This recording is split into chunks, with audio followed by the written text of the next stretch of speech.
just going to be looking at her stuff, and I'm going to be talking about what we're finding and just related to the whole game. So here we go. We're in Stillwater Cave, right beneath Stormvale Castle. Most likely Malenia's army. You know, they march from the Halig Tree. They march from the Halig Tree down through the Forbidden Lands, through Altus, then most likely down here. They go past the Academy, on the highway, through Limgrave, to Caelid to fight Radahn. Oh, no. You know, that's their army marches a very long way. But on their way, they stop at the Stillwater Cave, and they make camp. And they got some camp followers. They got some mushroom men. I'm thinking these guys came afterwards. You know, some of Malenia's rotten poison is left behind. This place starts getting a little bit funky. These guys move in. Some of the people that move in are sages. We think of Sage Gowry. Here is, you know, another one of his flock. Another one of his priests, one of his preachers. A burgundy pointed hood, attire of the wise sages who were deemed heretical. Evidence that the wearer was driven from town. So we have sages all across the lands between. We have these sages all across the lands between who hang out in armies, who hang out in towns, who hang out probably in cities, and do things like spread the religion of rot. Now, since this is Malenia's army that is marching southward, Malenia is no friend of Radahn. She's no friend of Godric. She's no friend of Morgott. I'm a pickle. And she's no friend of Rykard's. Why would Malenia be a friend of Rykard's? So we have some assassins following Malenia's army. Rykard's assassins. Serpent arrow carved to resemble a flying snake, used in tandem with the serpent bow. Loyal minions of the formless serpents, their fangs are dubbed with deadly poison. So I imagine that the formless serpent is a religion or an assassins group, but they're tied together. You know, the great serpent is worship, so this is kind of like the assassins of the great serpent. And they're obviously following Malenia and her army because not a fan of Malenia, not a fan of Miquella. Rykard, obviously. Not a fan of them. You know, Rykard's alliance during the Shattering is he's allied with Radahn. He's allied with Ranni, even though Ranni is dead. Rykard knows that she's not actually dead. Like, people think she's dead or missing. Rykard knows Ranni's not missing. So then, you know. And if Rykard knows Ranni's not missing, Radahn knows Ranni's not missing. So we got the Carian kids all hanging out together. And they're not fans of Miquella and Malenia. You know, they're, even though Radahn has this vow with Miquella, I don't think that's really a binding one. And in any case, you know, we think of this game is inspired by Nordic mythology. Malenia is supposed to represent a wing. She's a Valkyrie, like she's described as a Valkyrie. So, you know, she is supposed to kill him and take a vow. You know, part of that vow is like, yeah, if you die in combat, I vow that one day you will come back as a lord, and you'll be just like your dad, and you'll be just like Godfrey. So, you know, Radahn's like, okay, yeah, I love fighting, big Colosseum dude. You know, that's his pastime. He loves a good brawl. He loves watching people die in the glory of combat. And yeah, why wouldn't he take that vow? You know, it's a win-win. If he dies in combat, well, he died an honorable warrior's death. And if he doesn't die in combat, well, then he got to fight Blade of Miquella, which is pretty cool. So yeah, you know, the vow stuff, that's easy answers. I don't know why that's like a confusing question. I don't think people understand the characters in Elden Ring that well. I don't think a lot of people are able to, like, I don't know. Like, people read all these item descriptions and, like, they don't understand the characters or their motivations. And I think that leads to bad lore analysis. I think that leads to very bad lore analysis. Because unlike, we got one of Malenia's Knights, unlike the other FromSoft games, the characters aren't really given that much personality. But since this is a game that was co-written by George R.R. Martin, the personalities of these characters are just like, I don't know, there's so much depth to them. It's like Radahn's a little cartoonish. Radahn probably has the least amount of depth. out of all the characters, but like it's like kind of on purpose. Like Rykard is a very complex character. Ronnie's very complex. Miquella is very complex. But Radahn really isn't that complicated. And also like just not that interesting as a character. Like he doesn't really have any struggle or anything. He kind of like just gets everything he wants and everybody likes him, and that's kind of like he's kind of like a boring character. Like he's cool, I guess, but like he's cool for like I don't know. I think like he's like children and frat bros probably think Radahn is the coolest character. No offense to the frat bros who like Elden Ring. That's good. Radahn, it's okay to like him. I just don't think he's that complicated. All right, who we got here? Oh yeah, we're not doing any mill and carving stuff. These are Wraith Callers. They are old Sunrealm people. I think so. They're Sunrealm aligned. I don't know if they're fully integrated into the Sunrealm. The reason I think they're Sunrealm was because of the Royal Revenants. Oh, do I have any? I don't have any spells on me. These guys get hurt by Erd Tree healing because they're ghosts. They're cursed ghosts. I think it's the Wraith Calling Bell. I don't know if we actually have the Wraith Calling Bell on us. Anyway, yeah. I tie them into being Sunrealm because we find a ton of them at the Shaded Castle.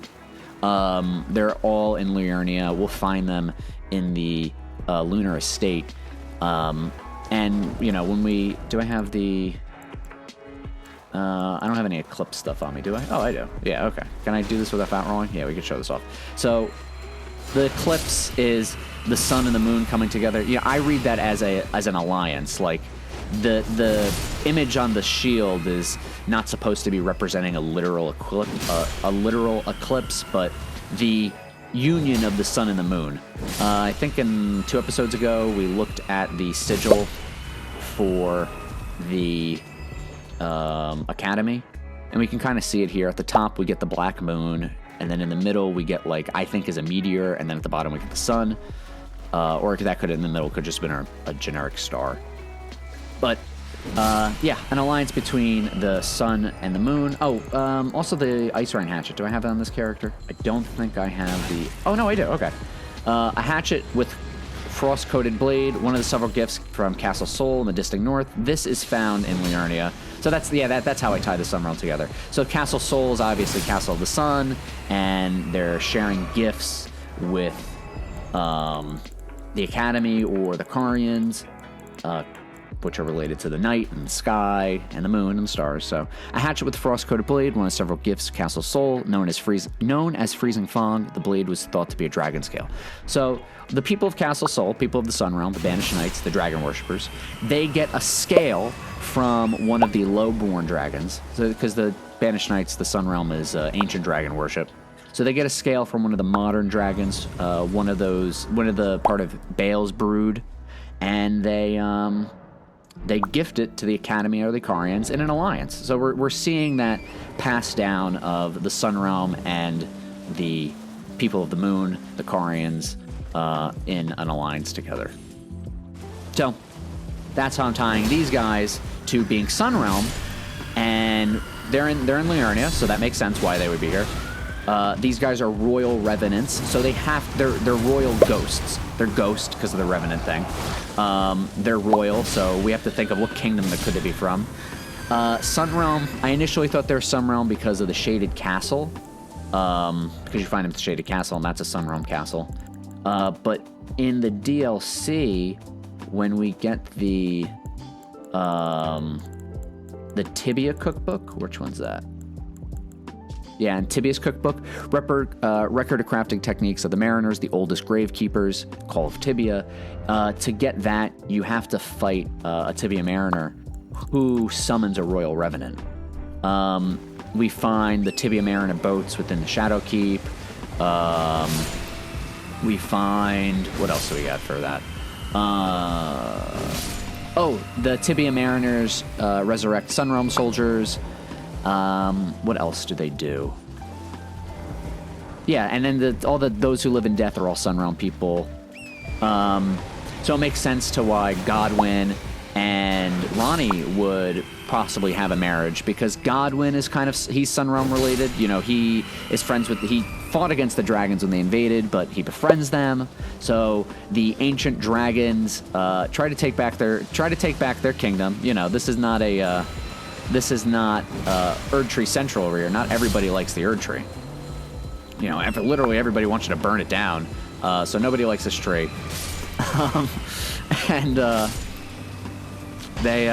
You know, Godwyn is supposed to be a tree boy, but he's got ties to the ancient dragons. He likes the ancient dragons a lot. So he likes the Sun Realm. And we can kind of understand why he would like fall for doing a Knight of the Black Knives plot. You know, he might not have known what Ronnie was gonna do, but Ronnie may have like told him like, hey Godwyn, why don't you if you want to bring back the Sun Realm, you got to get killed a destined death. Oh, let's pick up some Trina lilies. What does Trina want to see? She wants you to see all the lore I'm giving you. She wants to see all the lore. Hey everybody, Jack here. Just want to give a shout out to the sponsor of this video, the members of this channel. Without a paying audience, giving me at least $3 a month to watch me make these silly Let's Play videos, we wouldn't have the greatest Elden Ring video that you've probably ever seen. So why don't you become a member? If not, someone else will. So stop them before it's too late. Alright, back to the best video, what, ever? Probably. Nobel Prize. Alright, anyway, enough rambling. I'm here. Donate any strawberry grapes in your possession to me. I'm on a pilgrimage in search of the distant light. And when I eat one of those grapes, I can feel the light in the back of my eyes. Okay, so resurrected Arena as Hyetta, our America stand-in, is being seduced by fingers. Okay, so we were talking that she might be America, and if she is America stand-in, then we're watching this blinded woman using her faith to search for the distant light. She's searching for a light, and she's searching for a light, being guided by the fingers, and it's not going to turn out too good for her. And I think of, you know, the minor Erd Tree. This is like Hyetta searching for the distant light of the frenzied three fingers. This is kind of like Marika searching for the distant light of like the Erd Tree, the illusory Erd Tree. You know, the minor Erd Tree stuff. So that's just that's where I think that parallel's coming in. Come out, one and all, from the darkness underground, and let us offer unto the maiden our eyes. Oh, so he's crazy. And we give him voices. So what's going on here? This is the Purified Ruins, and what was it purified from? It's purified from Flame of Frenzy, you know, because it's contagious. When one person goes crazy, a lot of other people go crazy too. So the Knights of the Cuckoo show up, and they killed all these commoners who were either because they were frenzied or because they're just like two-finger worshippers or three-finger worshippers. Or just, I guess, finger worshippers. These guys might not have been maddened, but since it's the Purified Ruins, I'm thinking it's madness. Although we don't see any of the like eyes of yellow. So what could be going on here, and the reason why I say this is because we have to go underground. That ghost was yelling about going underground. One of our Shibiri grapes. So someone was maddened here, and they plucked out their eye. But the reason I said going underground is we have a two fingers heirloom. Fingers cannot speak, yet these were eloquent. Persistently did they wriggle, spelling out mysteries in the air. Thus do we gain the words of our faith. So why is it underground? Well, it's an underground religion, but also mushrooms. These mushrooms are probably growing underground. One of the things I think a lot of people miss is that the two fingers on top of the Divine Towers, the two fingers in the Round Table hold, those are not real two fingers. They're literally finger mimics. They are people who consumed a fingerprint nostrum. Where is it? Do I have any fingerprint nostrums? I gotta craft one. Okay. Actually, this is good. So crafting a fingerprint nostrum. You need dew gems. So this is the OG. What do you call it? Dew-kissed herba. Dew gems are the OG dew-kissed herba, but this actually, it's really fun. Okay, so we have to make a fingerprint nostrum, which boosts your mind, intelligence, faith, and arcane. You need dew gems. So it's the original dew-kissed herba. Dew-kissed herba is trying to be a copy of a dew gem, and to do that, it mimics herba, and then it gets coated in starlight. So that's fun. That's how they're doing that type of mimicry. Then you need a beast horn. Inside of the beast horn, it's suffused with spirituality because it's crucible. If something has a lot of crucible in it, you'll start seeing spirits manifesting in it or through it. Crucible power, like the blood of the crucible, is how you're getting like spirits inside of like bodies. Like, for example, the Omen are haunted by nightmares because they have like crucible blood. There's like evil cursed spirits inside of the Omens, thanks to their horns. We learn from that the bell, the wraith calling bell, that it's the spirits of people who died when cursed. That's what makes a wraith. It's the same color that the Omens, the fire that they spew out, and we learn from the Hornsent Grandma that it is the curse of the Omen for the attack on the Hornsent. So, because essentially Omen are just Hornsent children whose horns are haunted, if that makes sense. If you look at like the Omen Bairn, this is the Omen Bairn. This is the Omen babies who has their horns excised, the Erdtree royalty who don't have their horns excised, and then this is the Horn Bairn, which is tangle horns are a symbol of spirituality, but most young born bearing the oversized horns meet a frightfully early demise. These fetishes are made to memorialize them. So what this tells us is that anyone who is born of an Omen is Hornsent descent, okay? And that means their royalty, the ones who don't have their horns cut off are the ones who are, they have crucible in their bloods. They're of the Hornsent lineage. We see so many Hornsent with horns coming out of their skulls. That's just like what those people look like. That's their, essentially their race. Being Hornsent is a race. But the race is just people who are near a lot of crucible energy, and they're just growing horns because of it.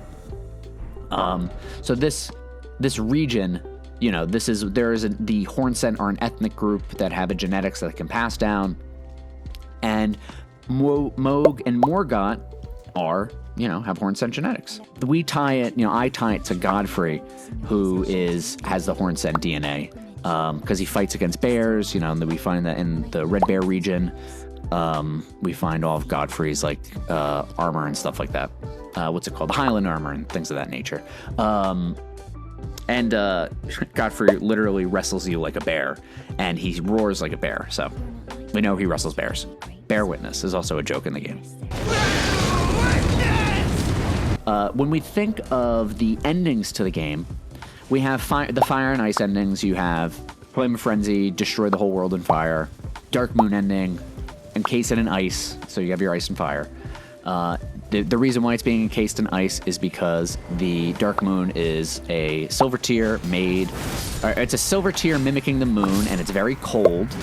And if you're going to put the Elden Ring into a giant silver tear, into a giant mimic of the moon, it's going to get very cold. So it controls the nature of everything. Lands Between gets very cold. That leaves us with our Elden Throne endings. And in the Elden Throne endings, you're essentially choosing which political system you want to control the world. It has the metaphysical stuff. If you go with Fia's ending, essentially it embeds those who live in death into order. But that just means you're getting a bunch of Sunrealm people. Those who live in death are Sunrealm people, and that's who's going to control it. If you choose Dung Eater's ending, it's the Hornsent ending. You're choosing, Dung Eater doesn't have Omen horns, but he still has a bunch of cursed spirits within him. When you summon him, I think his Ash of War does it too, but when you fight him, wraiths can spawn out of him when he does his Ash of War. So he's cursed, but he doesn't have enough Crucible energy in him. He doesn't have the Crucible runes to have Omen horns. Because you know, what's part of the omen horns is that it's essentially the runes that are giving them the power. Dung Eater doesn't have any horns. He doesn't have grace, so he can't get the horns. We know this, right? That all of the runes come from the Elden Ring. Not just that, but it comes from people who have Crucible in them as well, not pieces of the Elden Ring. Like, that's common knowledge that runes are part of the Elden Ring. I don't know if it's like talked before. Like, these are pieces of the Elden Ring. And how do the Corn Scent have pieces of the Elden Ring? I think this is where the question that I'm trying to get at. When you fight the Horn Scent and they give you runes, where did those runes come from? Is it because when the Elden Ring was shattered, everyone started getting runes? Well, we know that's not the case, because people had runes before the Elden Ring was shattered. When people were born at the foot of the Erd Tree, they were blessed. You know, you just look at the story that the runes give you. You learn, here, those born at the foot of the Erd Tree are blessed, and so they have runes. And it's all in their eyes. Okay, we know this. In the Shadow Realms, they get these runes. These are even better runes. You know, a lord in the Lands Between would have 50,000 runes. But an unsung hero in the Realm of Shadow, a great warrior who is blessed by the Erd Tree to be not honored in death, he has as much runes as a lord. But if you look at the color of these things, very gold. A lot of gold in these. Gold and black. Gold and shadow. This kind of tinted red. They're mostly gold until you get to Newman's runes. Then you get a little more red tint in them. And we know that the primal vital energy of the Erd Tree was the Crucible. Bim, bap, boom. Why do Crucible people have runes? I think it is, it's passed down. Oh, God. This is where all the genetic stuff comes in. They are all descendants of the Newman. The Newman, long-lived eternal beings. They come from outside the Lands Between, essentially space aliens.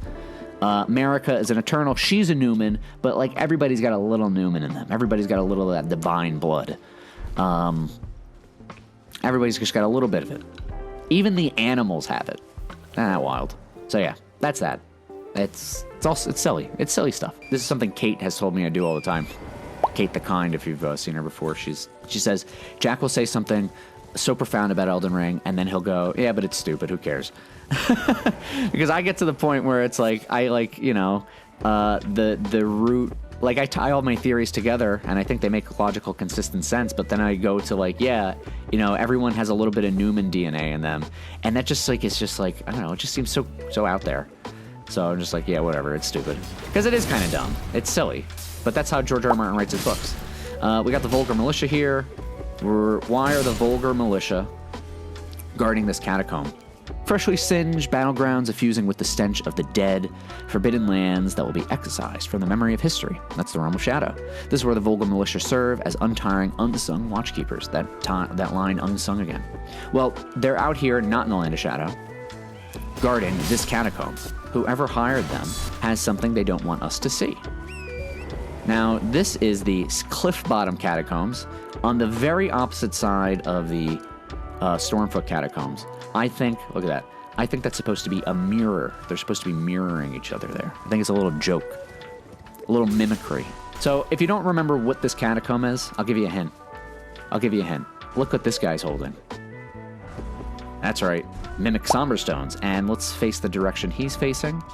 Bum, bum, bum. Boom, he's looking directly towards Nokron. Isn't that interesting?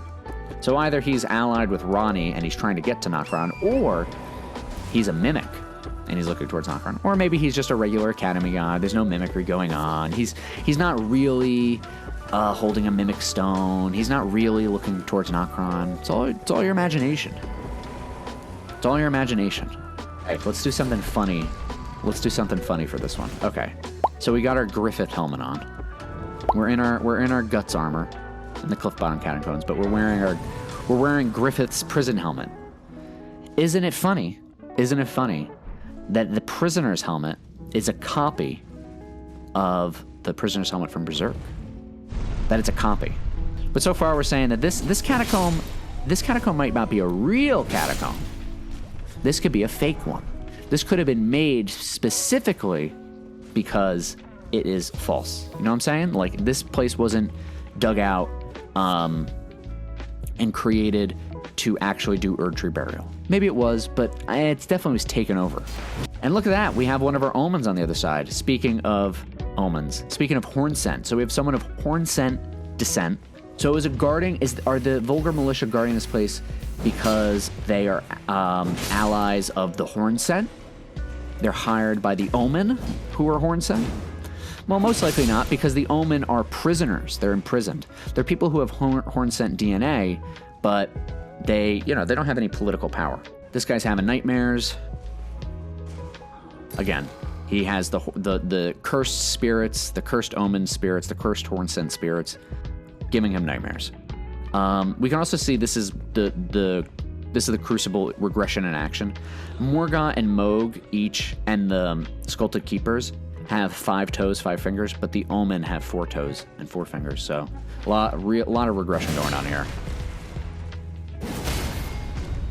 All right, so I think since we're finding books here, there's people studying something. Maybe studying the shattered Elden Ring. Maybe this place is newer than we think. Maybe this is a base of operation that only came up after the shattering of the Elden Ring. That's possible. But I think I'm gonna think it's older. I think it's older. So they have books. This place is being guarded by Omen. It's being guarded by the Vulgar Militia. It's being guarded by these golems. Actually, since we have the golems here, I should use the crystal darts on them. Crystals are, they used Glintstone houses the soul and stuff. So we use soul magic. Oh, not that. That's also maybe that's soul magic too. So we use a little bit of soul magic, and we can turn these machines haywire. So the catacombs got, I know this isn't all the catacombs, but who knows how to manipulate soul magic? Hey, look at that. The Nox. Okay, so we're going to take off our Griffith helm, our Mimic Griffith helmet from the Manga Berserk, and we're going to put on the Nox Mirror helm. Look at that. That's a little segue there. We're seeing a little evolution. Who the mimics might be. Now, if you wanna know why, I think the prisoner also. The prisoner is actually a really interesting class. The prisoner. I want you guys to look up where you buy his armor. How do you get his armor if you don't start as him? But if you start as a prisoner, the prisoner has a Carian glintstone magic. So he's a Carian prisoner. He's a tarnished of Carian descent who is imprisoned. And I think in episode 45, we talk about how the astrologers are like the descendants of the Academy, essentially. So the prisoner starting class is the Carian aligned tarnished. And he kind of looks like a mimic. Like they sent the mimic out in the world. Because the Nox Mirror helm fashioned from a crystal looking ball. Helm fashioned from a crystal looking glass. So it's supposed to look reflective. It's supposed to look like a mirror. One among the Eternal City's ritual implements. Worn by those committed to high treason, it warns off the intervention of the Greater Will and its vassal fingers. And it looks kind of like this. Also all very mirrors. This is supposed to be a mirror as well. You're supposed to look at this and see yourself. That's what happens when you look at a mimic. You see what you want to see. He saw me. So this guy was praying to the spirits. Very, very shamanesque, praying to spirits. Here, in the catacombs, we see that the sprites are flying around the great ghost glovewort. But in the Shifa River, it is the ancestral followers are the sprites. Like, they're the spirits that are being summoned by the glovewort. That's why we find them in the lower half and not in the upper half, because that's where their dead go. The dead in, like, if we think of ancestor spirits culture, it's very similar to the shaman culture, and every culture in the lands between is derived from Newman culture and America's people. So the water burial is in Shifa River. This is where the living are. The living are all up here. When they die, their souls go on the river. This guy, he has low health because it's supposed to be a joke that he ran into the trap. So, this is where it's kind of like, I don't know, Elden Ring lore gets like, it's like really easy. You just look at what's there and you just have to like, I don't know, it's just the same thing over and over again. I don't know. I think that's so easy to say that there's enough evidence to say that the ancestral followers are doing shaman culture, and then everything is just derivative of the shamans. They're all tree people, they're long-lived, they're seldom born, they come from outer space. So it's just like everything is derivative of this alien culture. Like that's the Elden Ring lore, and you just do that over and over and over again. What is he praying to? He's praying to a hooded woman with a book. The only person who I know who wears hoods and has a book is Radahn. This must be the omen praying at an altar for Marika, because Marika is Radahn. Radahn is Marika. Look at that. And it's eternal, Marika the Eternal, Nox from the Eternal Cities, our finger readers, where is it? I think it's key items. Goodness gracious. Holy crap, there's so many frickin' items in this game. As the voice of the two fingers, finger readers live lives eternal, but the finger readers are eternal, so they're enemies of the fingers. And I don't know, you have these eternal beings fighting God, fighting the greater will. Marika and her people are fighting the greater will, and they're fighting the Elder Beast, and they're fighting the fingers, and they're just manipulating people who don't live forever to do their bidding. And that's just like, that's Elden Ring's story. Then you have Miquella's side. Miquella's stuff is like, he is, to me, he's supposed to, I think he's like, this is his memory. This looks like a baby. This looks like a baby. Okay? There's the nose right here. This is the nose, the eyebrow, the mouth. Here's the body. Here's the stomach. Here's the limbs, limb grave. Okay. This is the brain right here, and at the brain is Miquella. So if Miquella is the brain of the baby, he's this is his world. Then in the shadow of the Erd Tree, we go into Miquella's mind. This is the depths of Miquella's mind. If you tilt this sideways, this looks like a brain. This kind of looks like the eye right here. This looks like this is the what do you call it? Like if you were looking at a diagram of an eye, this is behind the eye. So this is the world outside. Then we go behind the eye, we go into Miquella's mind. This is like the frontal cortex over here. This is the visual cortex, whatever it's called. And then this is where you go into the stone fissure, where St. Trina is. It's very dreamlike in this area, which makes sense because if we put the brain side by side, this is where dreams form. In here, in the abyss, this is where the amygdala is, and the amygdala is where fear is triggered. So we get the brain. So to me, all of Elden Ring is essentially takes place in the memory of Miquella, literally existing in Miquella's memories. And the goal of the story, his goal for the story, is to reunite his soul with like his higher self.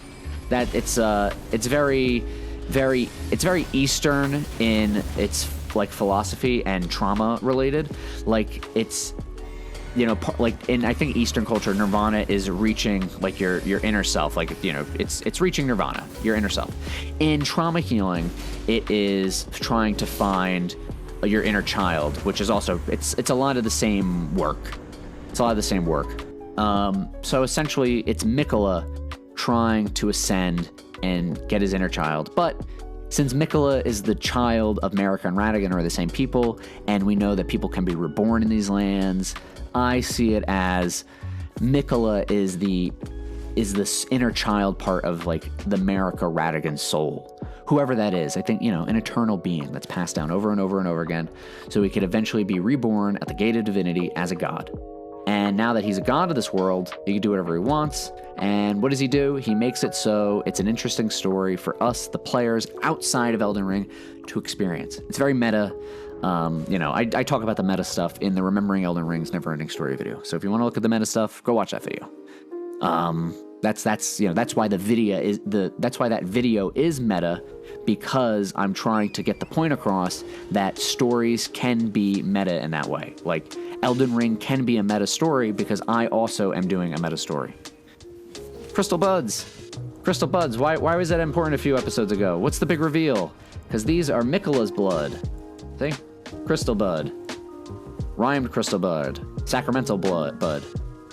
Believed to originate long ago from a strain of buds cultivated with youthful sacramental blood. So, Miquella's blood. And these exist. The crystal buds are used to make items that have existed before Miquella was born. So, you know, in episode 46 of the Mimic Commentary, I go to show you that the Crystal Bud branches are in Shifa River.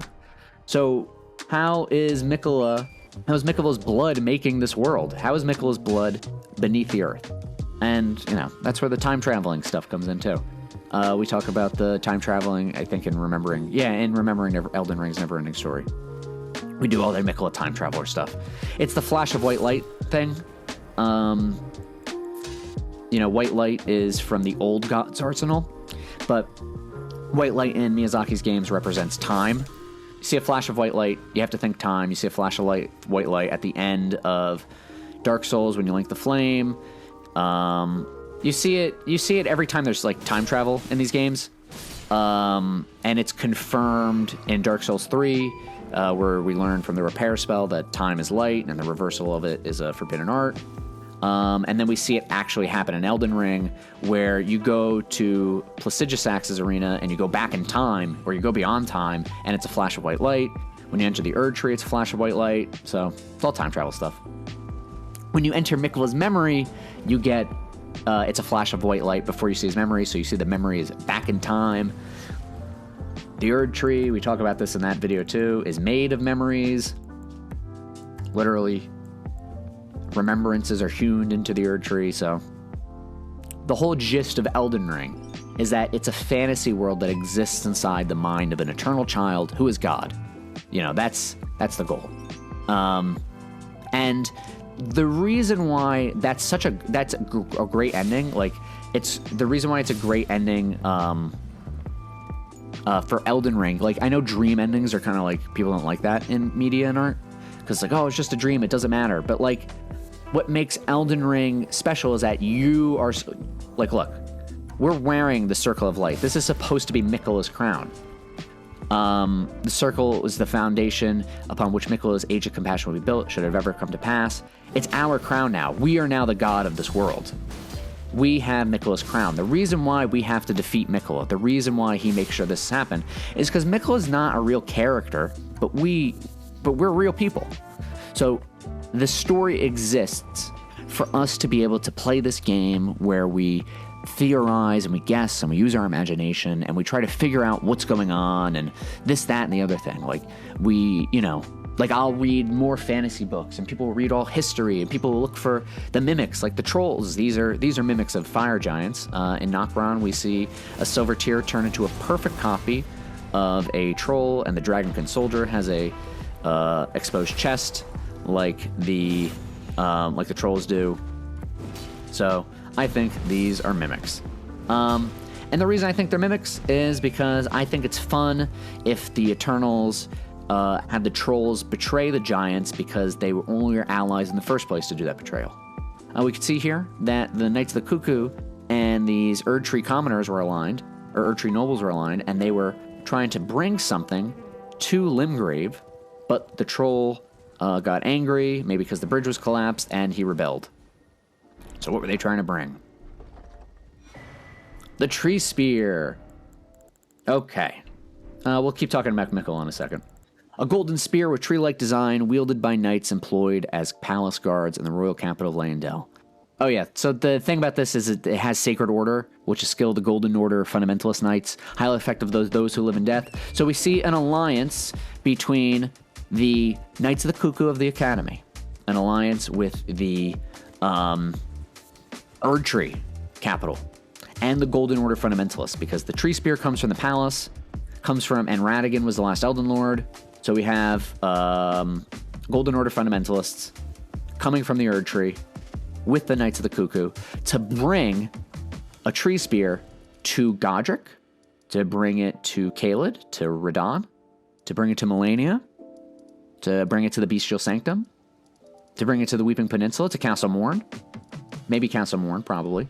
But why would they need the Tree Spear? Well, since it has Sacred Order, it can hurt those who live in death. So we see that the Erd Tree, the Academy, and someone in the south was not allied with those who live in death and not allied with the Sun Realm. The Knights of the Academy are not allied with the Sun Realm, Knights of the Cuckoo, but the Carians are allied with the Wraithcallers because we find them and they're also, we find them up here. We find the Royal Revenants here. We find a Royal Revenant in Elphael. So Elphael's, and we know Elphael's allied with the Sun Realm because of Castle Sol. These guys are allied. So Sun Realm and Miquella are an alliance. And Sun Realm also has Godwyn. Oh, actually, so why it connects, why people are like, oh, we needed Godwyn, like, oh, Miquella wanted Godwyn the whole time. I think that's another thing that people don't understand is that there's two Miquellas. And I don't mean like, the Miquella in the cocoon beneath Shifa River, but like literally there are two different Miquellas. There's Miquella before he's a god and Miquella who's after he's a god. I